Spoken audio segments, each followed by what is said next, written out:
Mamlakatimizda iqtisodiy islohotlarni chuqurlashtirish, ochiqlik va shaffoflikni ta'minlash, eng muhimi yashirin iqtisodiyot ulushini qisqartirishga qaratilgan izchil chora-tadbirlar yangi bosqichga chiqmoqda.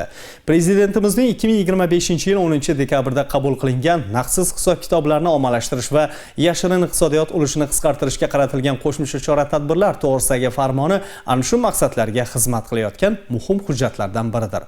Jizzaxda naqdsiz iqtisodiyotni kengaytirish va yashirin iqtisodiyotga barham berish masalalari yuzasidan seminar bo'lib o'tdi. Jizzax viloyat soliq boshqarmasida soliq qo'mitasi mutaxassislari ishtirokida tadbirkorlar uchun amaliy seminar tashkil etildi. Unda viloyatning turli hududlaridan 350 nafarga yaqin tadbirkorlar ishtirok etdi. Tadbirda mutaxassislar, iqtisodchilar prezident farmoni mazmun mohiyatini amaliy tarzda tushuntirishga alohida e'tibor qaratib, naqd pulsiz hisob-kitoblarning iqtisodiy va tashkiliy afzalliklari, yagona QR kod tizimining imkoniyatlari, shuningdek 2026-yildan tajriba tariqasida respublikamizning bir qator hududlarida kuchga kiradigan yangi talablar haqida batafsil ma'lumot berishdi.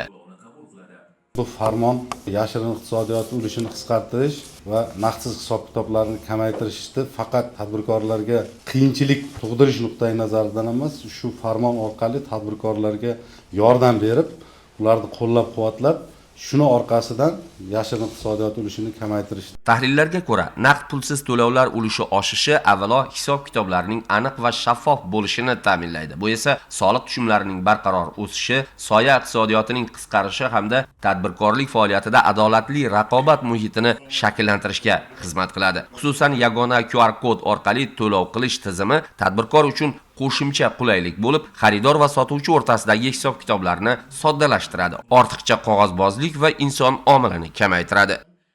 Prezidentimiz ham shu xalqning ichida bo'layotgan muammolardan kelib chiqqan holda shu farmonni imzolaganlar. Bu bizga o'xshagan tadbirkorlarga yaxshilik tomoni.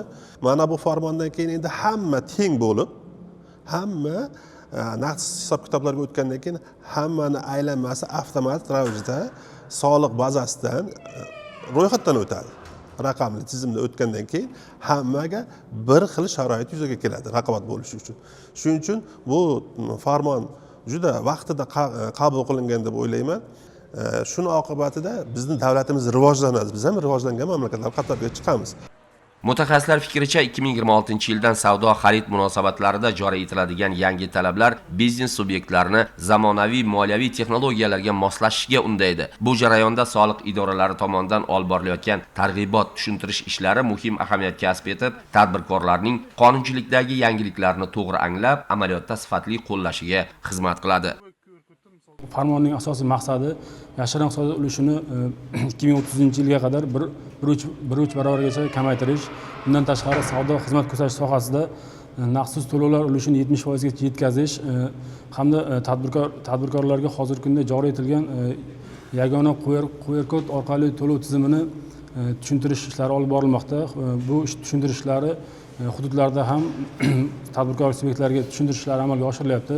Xuddi shuningdek bu QR kod orqali o'rnatish tizimida maxsus sovg'alar, yutuqlar o'yin tashkil qilingan o'rnatgan tadbirkorlik subyektlari o'rtasida. Bundan tashqari hozir 246-sonli prezident farmonida bodi kameralar orqali shu sayyor soliq tekshiruv tashkil etish majburiy qo'yilyapti. Bu orqali tadbirkorlik subyektlariga noqonuniy aralashuvlarni oldi olinish hamda yashirin iqtisodiyotga kurash bo'yicha asosiy maqsad qilib belgilangan.